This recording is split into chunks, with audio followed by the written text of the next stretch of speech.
Hi everyone, hope everyone is doing well. दोस्तों, आज आपको मैं बताने वाला हूँ what Warren Buffett is doing now.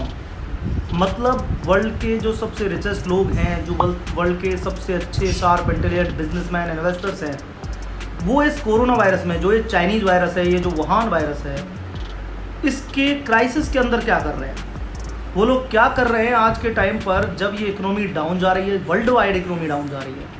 क्योंकि एक जो इन्वेस्टर होता है, एक बिजनेसमैन होता है, वो नेसेसरी नहीं है केवल एक सिटी में बिजनेस करे, वो वर्ल्ड वाइड काफ़ी जगह बिजनेसेस कर रहा होता है। तो आप सोचिए वो लोग इस क्राइसिस में क्या कर रहे हैं। आज मैं आपको उसके बारे में बताऊंगा और मैं आपको समझाऊंगा किस तरह से आप इस क्राइसिस में अपने आप को सर्वाइव कर सकते हैं, अपने आप को नेक्स्ट लेवल ले जा सकते हैं, या फिर इस क्राइसिस के अंदर किस तरह से अपॉर्चुनिटी क्रिएट कर सकते हैं। दोस्तों, पहले मैं आपको एक चीज़ समझाना चाहता हूँ, थोड़ा सा एक डिफरेंस क्लियर करना चाहता हूँ कि एक सेल्फ एम्प्लॉयड बिजनेसमैन और इन्वेस्टर में क्या डिफरेंस होता है। दोस्तों, सेल्फ एम्प्लॉयड वो होता है जिसका बिजनेस उसके बिना नहीं चलता, यानी कि जो स्किल्स हैं उस बंदे के अंदर ही होती हैं, उस बिजनेस ओनर के अंदर ही होती हैं। इट मीन्स वो खुद ही एक प्रोडक्ट होता है, जैसे कि business coaches, consultants, motivation speaker, soft skill trainers, tutors, musician, जैसे इस तरह के काफ़ी सारे कैटेगरी के लोग हैं जो स्मॉल बिजनेसेस रन करते हैं, लेकिन वो सेल्फ एम्प्लॉयड होते हैं। या फिर वो सेल्फ एम्प्लॉयड होता है जो अपना बिजनेस तो रन कर रहा है, लेकिन उस बिजनेस के अंदर उसको एक अच्छी हाइट पे नहीं ले जा पा रहा है, उसको एक अच्छे लेवल पे नहीं ले जा पा रहा है, या फिर जब भी वो अपने बिजनेस को छोड़कर वैकेशन पे जाता है या किसी और वर्क को करने जाता है, पीछे से उसका बिजनेस बंद हो जाता है। इट मीन्स उसके बिना उसकी कंपनी या ऑफिस नहीं चलता, तो वो सेल्फ एम्प्लॉयड होता है।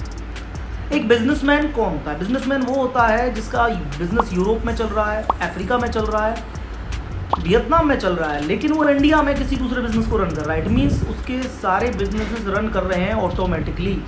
ये एक बिजनेसमैन की प्रॉपर डेफिनेशन है कि किस तरह से एक बिजनेसमैन वर्क करता है। यानी कि एक ऐसा ओनर, ऐसा बिजनेस ओनर, ऐसा कंपनी मालिक जो different business, multiple income sources को रन कर रहा है। और जो सबसे इंपॉर्टेंट है, इन्वेस्टर दोस्तों वो होते हैं जो इन्वेस्ट करते हैं काफ़ी डिफरेंट कंपनीज़ में, इंडस्ट्रीज़ में, या काफ़ी ऐसे बिजनेसेस रन करते हैं जिनको डायरेक्टली वो होल्ड नहीं कर रहे होते, इनडायरेक्टली उनके अंदर होल्डिंग होता है। जैसे कि उन्होंने शेयर होल्डिंग है, लेकिन वो कंपनी में डायरेक्टर्स नहीं हैं, वो उस कंपनी को रन नहीं कर रहे हैं, बैंक अकाउंट्स के ऊपर उनकी होल्डिंग नहीं है, प्लानिंग के ऊपर, मार्केटिंग के ऊपर, सक्सेस के ऊपर उनकी कोई होल्डिंग नहीं है।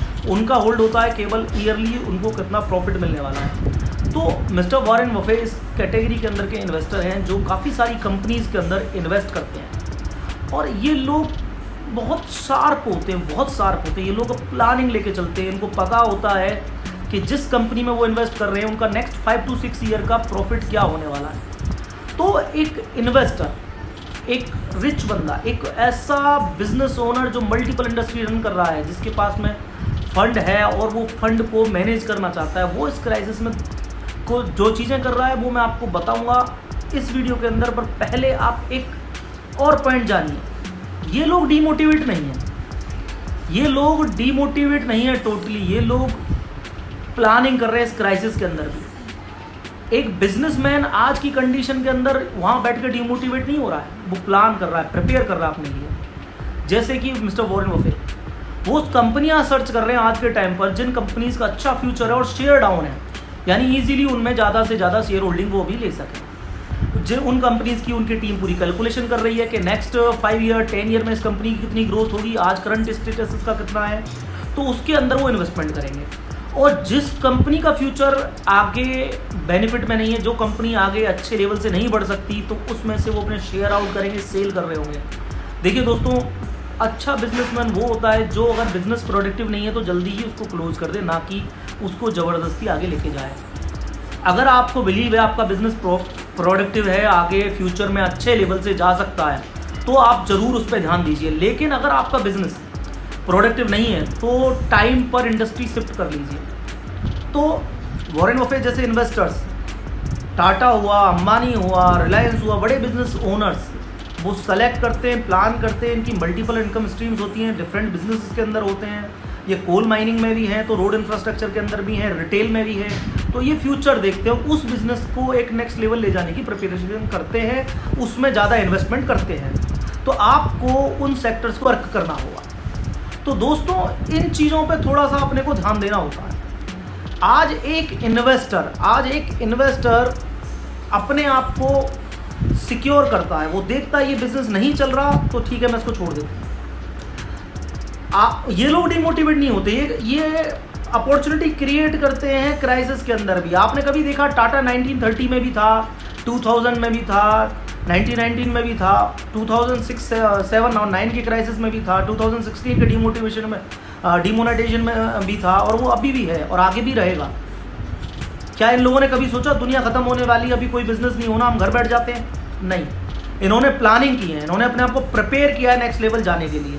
इन्होंने अपने आप को अरेंज किया है, अपने आप को स्मॉल क्राइसिस जो आती है उनसे सर्वाइव कैसे कर सके, उसके लिए आप लोगों को प्रिपेयर होना है। जिन लोगों को बिजनेस अच्छे नहीं चल रहे या प्रोडक्टिव नहीं है, उनको उसके बारे में सीरियसली सोचना चाहिए।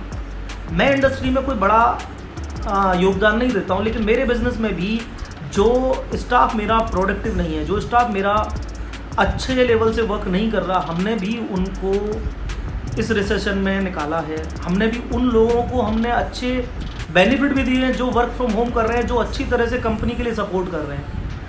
अब्रोड में जो हमारे काफ़ी सारे एम्प्लॉयज़ वर्क कर रहे हैं, हम उनको भी देख रहे हैं, मॉनिटर कर रहे हैं। एक बिजनेस ओनर मॉनिटर करता है कि कौन सा स्टाफ, कौन सा एम्प्लॉय उनके लिए ऑनेस्ट है, कौन सा एम्प्लॉय कंपनी के लिए हार्ड वर्किंग, और कौन सा एम्प्लॉय कंपनी के फ्यूचर में अपना फ्यूचर देखता है। तो एक ओनर सारी चीज़ें एनालिसिस करता है। तो अभी आप लोगों के पास में अपॉर्चुनिटी क्रिएट करने का चांस है। मैं हमेशा हर सेक्टर के बारे में बोलता हूँ, जैसे कि एम्प्लॉयज़, जो लोग अच्छी जॉब सर्च कर रहे हैं उनके पास एक बहुत अच्छी अपॉर्चुनिटी क्रिएट करने की। अपने आप को अपनी फील्ड में नंबर 1 कीजिए और अपने एक अपॉर्चुनिटी क्रिएट कीजिए, यानी कि लोगों को रिप्लेस कीजिए।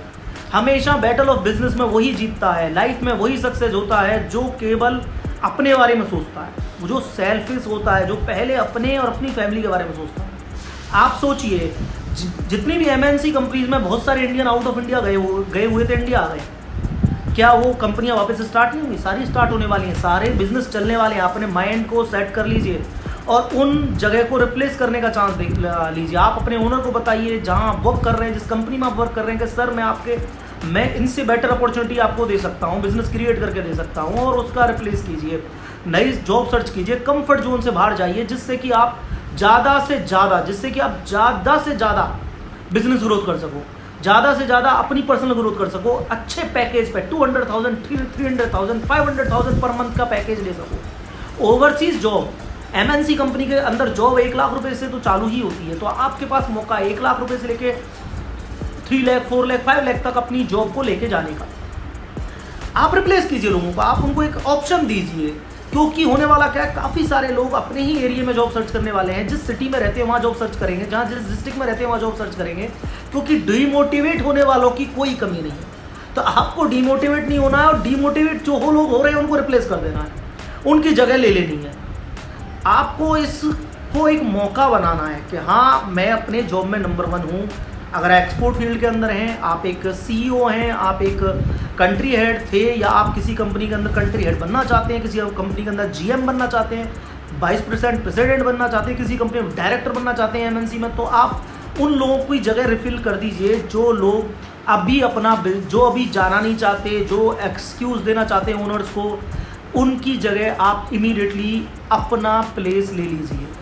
तो कंफर्ट जोन से आपको निकलना होगा और हाई पैकेज पे इनकम लीजिए। एटलीस्ट 1 लाख 2 लाख रुपए पर मंथ जॉब कीजिए, जिससे आप अच्छा इन्वेस्टमेंट कर सकें, जिससे अपने पैसे को अच्छे लेवल से 4 to 5 इनकम स्ट्रीम्स में लगा सकें जॉब करते हुए भी। और जो लोग बिजनेस कर रहे हैं उनको भी ध्यान रखना होगा, जिस बिजनेस के अंदर प्रॉफिट नहीं है, जो बिजनेस डाउन जा रहा है, आपको इमीडिएटली उससे निकल जाना है। जैसे कि मैं हमेशा बोलता हूँ, रेस्ट ऑफ बिजनेस हो गया, रियल एस्टेट हो गया, गवर्नमेंट कुछ भी कह रही है, ऑलरेडी हम सब सच्चाई जानते हैं 2016 से इंडिया के अंदर रियल एस्टेट डाउन है। जो रियल एस्टेट के अंदर है, जो स्मॉल लेवल पे हैं, जिनके पास इतना फंड नहीं है अपने बड़े प्रोजेक्ट चालू करने का, वो कंपटीशन में सर्वाइव भी नहीं कर पाएंगे बड़े बंदे के आगे, तो उनको इमीडिएटली इंडस्ट्री शिफ्ट करनी चाहिए। प्रॉपर्टी ब्रोकर्स हो गए, काफ़ी अदर स्मॉल बिजनेस करने वाले हो गए, जिनको लग रहा है कि मेरी बिजनेस में कंपटीशन है मेरे सेक्टर के अंदर, तो कंफर्ट जोन से बाहर निकलिए। या तो इंडस्ट्री चेंज कीजिए, या फिर इंडस्ट्री को उस जगह स्टार्ट कीजिए जहाँ कंपटीशन नहीं है। प्लान कीजिए, प्रिपेयर कीजिए अपने आप को, क्योंकि जो इस रिसेशन में अपने आप को प्रिपेयर करेगा वही सर्वाइव कर पाएगा। तो इन्वेस्टर्स की तरह सोचिए, हाँ ये बिजनेस डाउन जा रहा है, okay I don't want to do it, close करो उसको और दूसरा बिजनेस सोचो, उसकी प्लानिंग करो, प्रिपेयर करो, हार्ड डिसीजन लो। एक अपने सपने को ब्रेक करना बड़ा हार्ड होता है। आप सोचते हो मैं करूँगा और मेरे इतना बड़ा ड्रीम था, ये मैंने कंपनी खड़ी की है, मैंने बिजनेस खड़ा किया, अगर वो प्रॉफिटेबल नहीं है, वो प्रोडक्टिव नहीं है, तो वहाँ से निकल के दूसरा ड्रीम बनाना चाहिए, ना कि उस ड्रीम के पीछे अपनी लाइफ, अपना कैरियर, फाइनेंशियल्स सब आप खत्म कर दो। तो एक इन्वेस्टर्स की तरह सोचो, इन्वेस्टर्स को कोई फर्क नहीं पड़ता, मिस्टर वॉरेन बफेट को कोई फर्क नहीं पड़ता कि आज इस कंपनी में शेयर है तो कल दूसरी में रहेंगे, उसको मतलब है, और एक मतलब है केवल अपने प्रॉफिट से। एक बिजनेसमैन को मतलब होना चाहिए मैं कितना पैसा कमा रहा हूँ प्रॉफिट से। तो इंडस्ट्री शिफ्ट की जहाँ जरूरत है वहाँ इंडस्ट्री शिफ्ट कीजिए, जहाँ नई टेक्नोलॉजी अप्लाई करने की जरूरत है उसको अप्लाई कीजिए। अगर नए बिजनेस आपको स्टार्ट करने तो मिनिमम 30% मार्जिन के साथ स्टार्ट कीजिए। गलती से भी ऐसा बिजनेस मत करना जहां आप अपना पैसा लगा के काफ़ी ज़्यादा रिस्क में हो, जहां आपको कोई ग्रोथ के चांस ना हो या 8 to 10% के ही चांस हो। अगर आपको 8 to 10% का बिजनेस करना है तो इंटरेस्ट से आप बिजनेस कर सकते हैं, आप बैंक में एफडी करा के बिजनेस कर सकते हैं। अगर आपको 5, 6, 7, 8% में बिजनेस करना है तो बिजनेस अगर करना है 30% से करना है। अगर बिजनेसमैन बनना है तो डिफरेंट इनकम स्कीम्स के अंदर बिजनेस करना है, तो अपने आप को उसके अकॉर्डिंग प्रिपेयर कीजिए, अपने आप को प्लान कर लीजिए उस चीज़ के लिए। देखो दोस्तों, एक बिजनेसमैन की लाइफ में बहुत सारे उतार चढ़ाव आते हैं, परेशानियां आती हैं। ये पहला क्राइसिस नहीं है, ये पहली बार इकोनॉमी डाउन नहीं है, ये सारी चीज़ें चलती रहती है। लेकिन एक इंटेलिजेंट बिजनेसमैन हमेशा परेशानियों से निकल के अपने एम्पायर खड़ा करता है। और ऐसा बिजनेसमैन जो इंटेलिजेंट नहीं है, जो गलतियां कर रहा है, जो गलतियों से नहीं सीख रहा है, उसको बचाने के लिए ऊपर से भी कोई नहीं आने वाला। तो आप अपने आप को प्रिपेयर करें उस लेवल के लिए, आप अपने आप को प्रिपेयर करें नेक्स्ट लेवल जाने के लिए। आप ऐसे इन्वेस्टमेंट्स कीजिए जहाँ 30% मार्जिन हो। एक चीज़ और मैं आज आप दोस्तों को बताना चाहता हूँ, एक गलती मत कीजिए जो 90% इंडियंस करते हैं। इंडिया के अंदर 90% लोग किसी बिजनेस कोच, कंसल्टेंट, मेंटोर की सलाह के साथ में काम नहीं करते। वो अपने आप को सुपर इंटेलिजेंट समझते हैं जब तक कि उनका पैसा ख़त्म नहीं हो जाता। देखिए, आपके पास पहले से ही पैसे की कमी है, कोई भी बिजनेस चालू करो पैसा कम ही पड़ता है, क्योंकि अगर आपके पास करोड़ है तो भी आप 2 करोड़ वाले से नीचे हो। उसी इंडस्ट्री के अंदर आपके पास 2 करोड़ है तो 5 करोड़ वाले से नीचे हो, और आपके पास 5 करोड़ है तो 50 करोड़ वाले से नीचे हो। पैसा हमेशा बिजनेस के लिए कम पड़ता है जितना भी हो, लेकिन अगर उसको आपने अननेसेसरी लॉस किया, आप उसमें आपने ज़बरदस्ती घाटा खाया, तो ये आपकी गलती होगी। एक बिजनेस कोच, मेंटोर, एक कंसल्टेंट की सलाह लेके काम कीजिए जिससे आप रैपिडली वर्क कर सकें। आपको क्या लगता है टाटा, अंबानी, अडानी ये लोग डायरेक्ट खुद जाके बिजनेस चालू कर देते हैं? इनकी बड़ी बड़ी टीमें इन्होंने हायर कर रखी हैं, बड़ी कंसल्टिंग कंपनियों को पेमेंट देते हैं, उनसे सलाह लेते हैं, उनके प्लान, उनकी रिपोर्ट्स के अकॉर्डिंग किसी कंट्री में, किसी बिजनेस में इन्वेस्टमेंट करते हैं, तभी ये लोग सक्सेस होते हैं। आप लोग उस चीज़ को ध्यान में देके, इंडिया के अंदर काफ़ी सारे बिजनेस कोच, कंसल्टेंट हैं। मेरा कहने का मतलब नहीं है मेरे से ही सलाह लीजिए, आपको दुनिया में कोई भी जो आपका हाथ पकड़ के अपने बिजनेस में सक्सेस करने के लिए आगे ले जा सके उसका सपोर्ट लीजिए। ये कोई शेम की बात नहीं है, मैंने झेला है, मुझे पता है बिजनेस में क्या परेशानी आती हैं। जब मैंने 2010-2011 में अपना बिजनेस अफ्रीका में स्टार्ट किया, मुझे कोई भी बंदा नहीं था जो मेरी हेल्प करेगा कि हाँ ओपेश मैं आपको लेके चलता हूँ, मैं आपका बिजनेस करवाता हूँ। नहीं, मैंने कम से कम नहीं तो 10-20 लाख रुपए का लॉस इस बात पे खाया कि मैं एक बार प्लेन में गया देखने या इस कंट्री में इन्वेस्टमेंट करना है, मैं दोबारा प्लेन में गया, मैं ये डॉक्यूमेंट भूल गया, फिर मेरा 1 लाख रुपए लग गया। फिर मैं तीसरी बार प्लेन में गया, अभी तो ये नई गवर्नमेंट की पॉलिसीज़ मेरे को नहीं पता, मेरा फिर लॉस हो गया।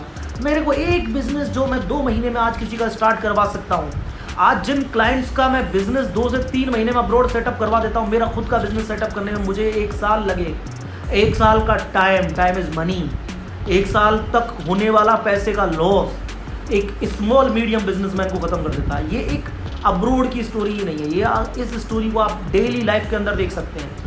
आप इंडिया में भी कोई बिजनेस करें, अगर आपने गलत बिजनेस चालू किया, मोस्टली लोग क्या करते हैं, जैसा मैंने बोला, सोशल मीडिया पर देखकर, लोगों को देख के बिजनेस कर लेते हैं, उनको नहीं पता उनके फाइनेंशियल क्या है। किसी के रॉयल्स देख के ये आप ये नहीं क्लियर कर सकते ये उसकी है या उसने उसके साथ पिक्चर ली है। इट मीन्स सेम चीज़, अगर आप किसी का अच्छा रेस्टोरेंट देख के कैलकुलेशन नहीं लगा सकते कि ये इस बिजनेस के अंदर ये सक्सेसफुल है या फिर ये केवल अपना सर्वाइवल कर रहा है, तो माइंड लगाइए, कैलकुलेशन लगाइए। अगर आप हायर कर सकते हैं तो अच्छे लोगों को हायर कीजिए, नहीं कर सकते हैं तो अपने लेवल से बिजनेस कीजिए। बिजनेस को माइंड लगा के कीजिए। और ये टाइम है डीमोटिवेट नहीं होने का, ये टाइम है अपने आप को मोटिवेट कर देने का, अपना एम बनाने का। हाँ मुझे ये करना है, मैं कर दिखाऊंगा। और इस चीज़ को सोचकर आप लोग चालू कीजिए, आप इस चीज़ को अपनी लाइफ के अंदर लेके दीजिए।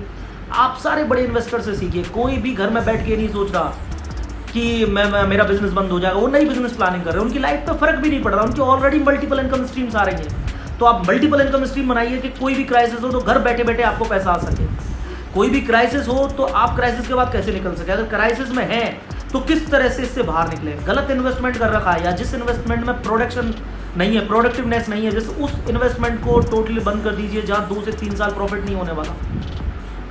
वो इन्वेस्टमेंट कीजिए, वो बिजनेस चालू कीजिए जहाँ 30% मार्जिन के साथ इस क्राइसिस के बाद में आप अपना स्टार्ट कर सकें। तो दोस्तों ध्यान रखिए, एक शार्प और इंटेलिजेंट बिजनेसमैन क्राइसिस के अंदर अपॉर्चुनिटी क्रिएट करता है, यानी कि उन कंपनीज के शेयर बाय करता है जो डाउन है, जिनका फ्यूचर अप होने वाला है। काफ़ी ऐसे बिजनेसमैन आपको इंडिया में मिलेंगे जो अभी फाइनेंशियल पोजीशन में डाउन है, जिनके पास पैसे की परेशानी हो गई इस क्राइसिस से। उन लोगों से जुड़िए जिनका बिजनेस अगर बूस्टिंग कर सकता है after 1 year, after 2 month, 3 month, 4 month, जहाँ 30 to 40% मार्जिन हो सकता है, तो ऐसे लोगों के साथ ज्वाइन हो जाइए। इट मीन्स स्मॉल लेवल पे भी, जैसे कि अगर आपके पास में 2 लाख है, 5 लाख है, 10 लाख है, लेकिन किसी बंदे के बिजनेस प्लान में बहुत अच्छा बेनिफिट का चांस है, वो कर रहा है, ऑलरेडी बिजनेस चल रहा है, लेकिन अभी उसका ग्रो नहीं कर सकता, तो कैलकुलेट करिए कि हाँ यार इसके बिजनेस में मुझे 5 ईयर बेनिफिट हो सकता है, 30% मार्जिन मिलेगा, मैं इसमें इन्वेस्ट कर देता हूँ। सेम बड़ी कंपनी का कैलकुलेशन करके देखिए कि जितनी भी बड़ी कंपनीज हैं जिसका फ्यूचर टॉप है, अगर रिलायंस टॉप पे जानी है रिलायंस के शेयर बाई कीजिए, अडानी टॉप पे जाना तो अडानी के कीजिए, तो माइक्रोसॉफ्ट टॉप पे जानी है माइक्रोसॉफ्ट की कीजिए। देखिए आने वाला फ्यूचर टेक्नोलॉजी का है। काफ़ी सारी टेक कंपनीज आने वाले फ्यूचर में ऑनलाइन सर्विसेज प्रोवाइड कराने वाली है, उनके साथ इन्वेस्टमेंट कीजिए। छोटे लेवल पे शेयर बाई कीजिए, बड़े लेवल पे शेयर बाई कीजिए, प्लान्स कीजिए। तो आपको फ्यूचर उनका कैलकुलेट करना होगा। छोटे लेवल पे आप स्मॉल इंडस्ट्री में किसी के साथ ज्वाइन हो सकते हैं जिसमें बेनिफिट है, बड़ी इंडस्ट्री में शेयर बाय कर सकते हैं। अगर आपने कहीं गलत शेयर बाय कर रखे जिसका आपको फ्यूचर नहीं दिख रहा, इमीडिएटली निकाल दीजिए, दूसरी जगह इन्वेस्ट कीजिए। अगर आपको बिजनेस ग्रोथ नहीं दिख रही आपके खुद के बिजनेस में, क्लोज कर दीजिए, दूसरा स्टार्ट कीजिए। ऐसी जगह स्टार्ट कीजिए जहाँ मिनिमम 30% मार्जिन हो। सही सलाह के साथ काम कीजिए दोस्तों, एक अच्छा इन्वेस्टमेंट कीजिए। जो सारे बड़े बिजनेसमैन आज के टाइम पर कर रहे हैं, वो घर बैठे नहीं है, वो प्लानिंग कर रहे हैं कहाँ हमको क्या करना है। आप प्लानिंग कीजिए, अपने आप को प्रिपेयर कीजिए और सर्वाइव कीजिए, क्योंकि जो बंदा सर्वाइव कर पाएगा वो अकेला नहीं करेगा, वो अपनी फैमिली के लिए भी करेगा, अपने देश के लिए भी करेगा, क्योंकि एक बंदा जो वर्क कर रहा है उससे काफ़ी लोगों पर इफेक्ट पड़ता है। तो दोस्तों इन चीज़ों पर ध्यान दें, शार्प इंटेलिजेंट इन्वेस्टमेंट करें, एक शार्प इंटेलिजेंट इन्वेस्टर की तरह सोचें और डीमोटिवेट ना हो। कुछ बंद नहीं होने वाला है, it is matter of time. आपको मौका मिल रहा है सोचने का, आपको वापस अपने आप को रिवाइज करने का मौका मिल रहा है। मैं किस तरह से सर्वाइव करूंगा फ्यूचर में, मैं कैसे जाऊंगा, ये टाइम अकेले बैठिए सोचिए। और जैसा कि मैंने जॉब के बारे में बताया था, जिन लोगों की जॉब नहीं लग रही वो लोग दूसरों को रिप्लेस करके उनकी जगह फिल कर दीजिए। इतनी MNC कंपनीज हैं जो अभी स्टार्ट होने वाली हैं, जहाँ कोई नहीं जा रहा है उनको आउट कीजिए और आप उनकी जगह आप उनकी पोस्टिंग लीजिए। सेफ वर्क कीजिए, ऑब्वियसली सेफ्टी के साथ वर्क कीजिए। जितनी MNC कंपनीज हैं, जितने ओनर्स हैं, उनकी खुद की रेस्पॉन्सिबिलिटी अपने एम्प्लॉय की केयर करना कोरोना वायरस के अंदर, वो भी ध्यान से काम करेंगे। लेकिन आज आप रिप्लेस कर देंगे तो आने वाले 5 से 10 साल बैठकर अच्छी इनकम करेंगे, ना कि आप वायरस के बाद में रिसेशन में 5,000, 10,000, 15,000, 20,000 की जॉब सर्च करते घूम रहे हो। क्यों? क्योंकि आपको अपनी सिटी के अंदर वर्क करना है। आप पीछे रह जाएंगे, लोग आगे निकल जाएंगे। तो अगर हमको क्राइसिस मैनेजमेंट करना होता है तो हमें हमेशा एक इंटेलिजेंट इन्वेस्टर की तरह सोचना होता है। वही सोच एक एम्प्लॉय को रखनी चाहिए, वही सोच एक बिजनेस ओनर को रखनी चाहिए। तो अपने आप को प्रिपेयर कीजिए, प्लान कीजिए और इस बैटल ऑफ बिजनेस में सक्सेस कीजिए। See you guys in next video.